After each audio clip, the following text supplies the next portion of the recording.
But Jesus, don't call me Jesus. Cuellar, don't call me cellular. Puts on.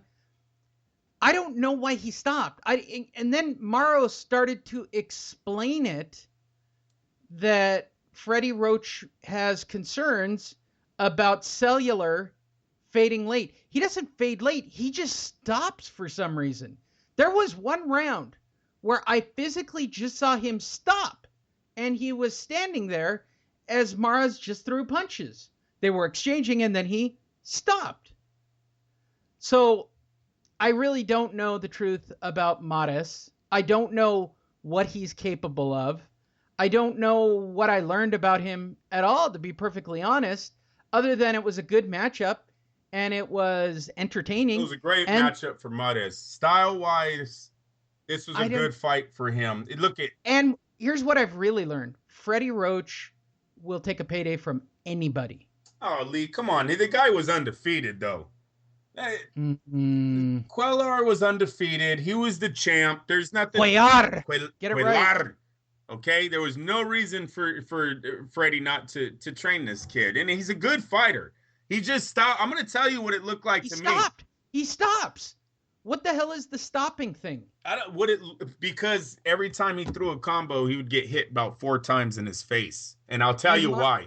It's obvious how much heart Mares has. Mares knows how to throw a straight punch. It's about styles. Mares can fire a combo, all of them straight, jab, left, right, everything straight. The other guy's throwing bow and arrow punches. He's throwing a body shot that goes behind his back before he actually unloads it to the body. It way too wild, way too many swinging over punches. Mares was compact. He was disciplined. Every time that dude opened up, bam, bam, bam, bam, he would fire 4 off, and they were all landing. You've seen it really early. It was like a great street fighter versus a good technical boxer. This is what it's going to look like every single time, because a straight punch lands before a hook. It lands before a bow and arrow right hand, or I don't even know what you call the body shot. But his arms were just like literally going behind his back while he's trying to generate as much power as he can to hurt Mares. It didn't work. It didn't work. He was getting outpoint. He was getting outboxed, outpunched, outlanded. I think it kind of shelled him up. I think he knew in the middle rounds that Mares had this fight. The only thing, now this is where you say puncher's chance. And I'll tell you why. Mares has been knocked out by 1 punch before. So this is where you come in and you go, well, you know what? Cuellar is not cut. He's not swollen. He's taking a beating. We know he's down on cards by 7 rounds, 6 rounds. He ain't coming back. He needs a knockout or some serious knockdowns now to win this fight. But I'm not stopping it because he has a puncher's chance. This is where it works. It doesn't work when you're fighting an undefeated guy, one of the best defensive fighters in the game right now. Not of all time, but in the game right now. You don't see a puncher's chance. My ass, get out of here. Okay, but so Cuellar Mares, that was a great fight. Cuellar. That was a great fight. Mares looked good. I was just nervous, man. Every time the champ, Cuellar, would land a punch, I was thinking it was going to hurt Mares. As the back of my mind, I kept thinking about the Gonzalez fight, even though he's fought in Santa Cruz since then, and that was a great 12-round battle. Yeah, he's back. You got to remember, Mares was special before he took his 2 defeats. He had a big brand going behind him. He's one of those PBC guys that probably went there and their momentum actually dropped more than, oh, they're going to be the biggest shit in the world now because they're fighting for free. It actually hasn't worked, people. That theory is not working. So now we've got Abner Mares as the WBA champion. And he's fortunate that he's in a division that isn't dominated by either Oscar or Bob, right? It's not Top Rank so he can fight Selsby or he could fight Russell. Russell's PBC though. Yeah, there you go. Yeah. That's a great fight. Now you got a unification belt. I don't know how else you make the featherweights sexy enough. I mean, to be perfectly honest, it's a tough division. You're never going to get Vasily Lomachenko in the mix, right? You're not going to get, I think you have to look at either. He's got to look at Lee Selsby, or the PBC's got to roll the dice and let him fight Russell. Or does he fight Leo Santa Cruz? And I'm sorry, Mares is PBC. Yeah, no, he is. Yeah, he can fight. No, hit the doors. He can fight Russell. Yeah, they're open Santa for him Cruz, right now. Or Selsby. His division specifically is great for him. Yep. He can unify titles. And I think, based on the branding, being from LA, everything he's got going on, he can make something out of the featherweight division right now. Oscar Valdez might be the shining star out of them all from Top Rank. But he's not going to get to fight anybody other than Vasily Lomachenko. Yeah, and we know Vasily Lomachenko clears that out if he enters. Right, which he's not. I don't know what Lomachenko is actually going to do in the featherweight division, which is why he's probably always looking at the junior lightweight. I mean, Lomachenko has to move up to make real money. Yeah. Totally. That's all there is to it. There's no money in the featherweight division, even though he can fight at featherweight, and he has to be considered. Walters, at the end of the day, was a featherweight who was fighting at the wrong weight. I mean, that's all it comes down to. A bigger, faster guy is going to beat a smaller, faster guy every time. And that's what happened in Lomachenko's welter. Right? Hey, and Lomachenko's skills are above really anyone. Him versus Rigondeaux, if they could somehow get a catch weight, would be a huge fight. And besides that, I think Lomachenko moves up anymore. I think size is going to start becoming a disadvantage in his matchups. But you are right. The only way for him to make some serious money, I think, is for him to move up in weight. Yeah, featherweights don't have paydays. I mean, no offense. But the featherweights, I mean, you got Quigg, who got another win. You've got Carl, don't call me Peter Frampton. And he's fighting Santa Cruz early next year. They're rematching. Zambrano, Valdez, Selsby, Russell, Santa Cruz, Christian Mijares.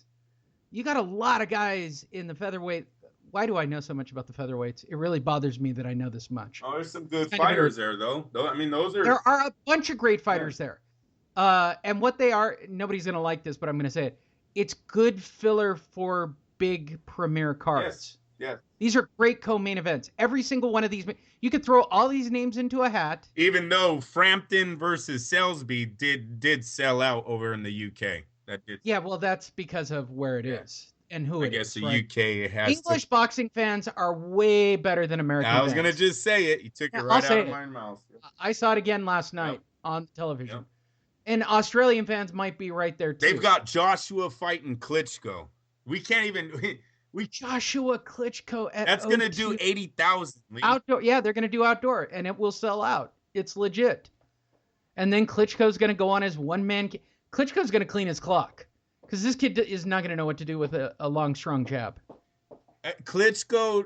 He needs to show a side he hasn't in like 2 fights, though. This isn't becoming... what is the word? Just the normal Klitschko's boring fight. He's holding a lot more. He's not throwing as many of the right hands or jabs that he used to.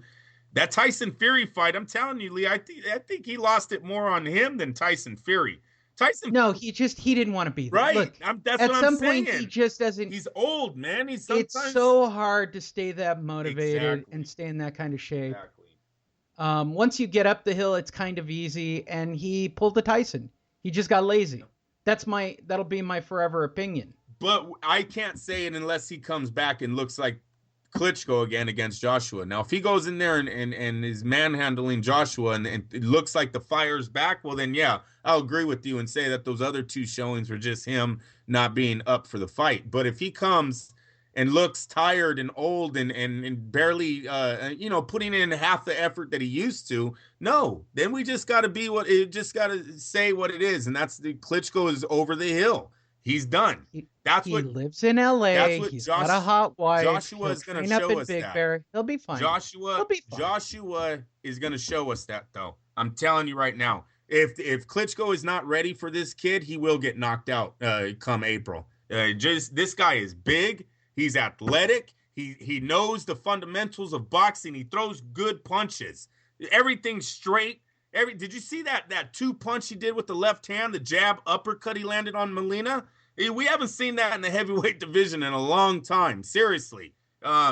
This guy, he knows how to throw. You made a great example is the UK or Evander Holyfield. I like that one a lot. Because that's what he looks like him and he fights like him. And he's Holyfield was pretty well successful. Conditioned athlete like him. Yes. It is definitely an Ivan Drago training camp with the finest technology behind this kid. Right. Which is what I thought about Klitschko in his prime. In his prime, he was, Lee. Klitschko in his run, and look, I'm not diminishing Klitschko's run, which was, 5 years, 10 years? Yeah. I mean, quietly, Klitschko has been unified heavyweight champion for at least a solid 5 years. I could probably make an argument that it was longer than that, certainly by the rankings. But if you're not hungry... what happened? It's the Tom Brady effect. At some point, Tom Brady's going to wake up and go, "Holy shit, that's Gisele Bündchen, and I'm getting beat up every Sunday. How many more championships do I need? How many more do you need? How much is enough?" In Tom Brady's case, he has not yet hit that peak for some ridiculous reason. Klitschko, the question is, did he hit that peak? Did he? I don't want to quote a Rocky movie, but does he have the hunger of a real fighter? And if he does, and he wants to go out, hey, look, the heavyweight division could get interesting really fast.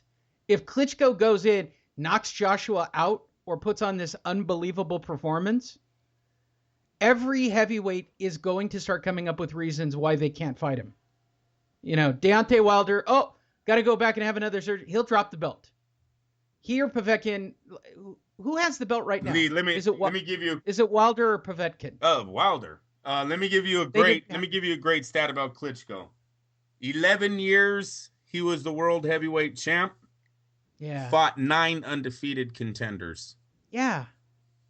But now look at the top of the division for Klitschko, and this is why I'm excited. Wilder, Povetkin, right? You've got Pulev. Yeah. Well, we took care of Parker, thank God, and we took care of Ruiz. But there's Luis Ortiz. There's still the Tyson Fury thing out in the wind. The one you want to see, which is Bermain Stervine. You and your Americans, Brian Jennings, Steve Cunningham. There's a lot of shit out there for him to go beat up on now. Yep. That'll make him big paydays. Yeah, no, definitely a new turning over of the heavyweight division. A lot of young blood there that we haven't seen take losses yet. So yes, and now, but one of them guys. Now you got to even consider, what is it? Dylan White got the decision, right? So yeah, now you got to consider him. Yeah. There's a lot going on here in the heavyweight division. It could get really interesting really fast up at the top. If I were him, I'd fight all the English guys first because they seem to pay the best money. How is Fresno Kendo ranked? How is that real? I'm actually looking at it. Are you serious? Fresno Kendo is actually ranked still.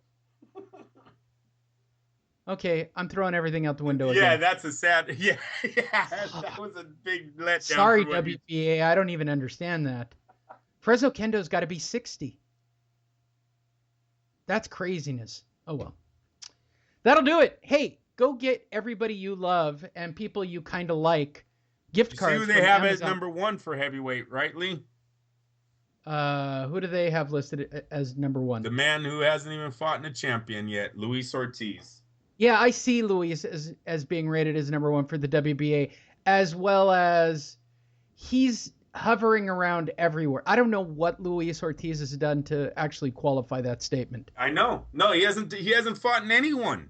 Right. He's getting, I think we're doing a little bit too much of this in boxing. It's sad, but again, Shannon Briggs is ranked number 4. These guys are getting higher rankings and paydays because of the things they haven't done yet. Like, think about Triple G. Triple G hasn't done anything yet. We're like, he's pound for pound the best in the world, and he's this and he's that. He hasn't fought in anyone. No, but again, it's okay. So based on that theory, so we shouldn't give place a foul on a pass interference charge. I don't think we should be giving the number 1 ranking. Charge, right? I don't look at a certain. Do you deserve the field position? At a certain point, if I do pass interference, I'm blaming K2.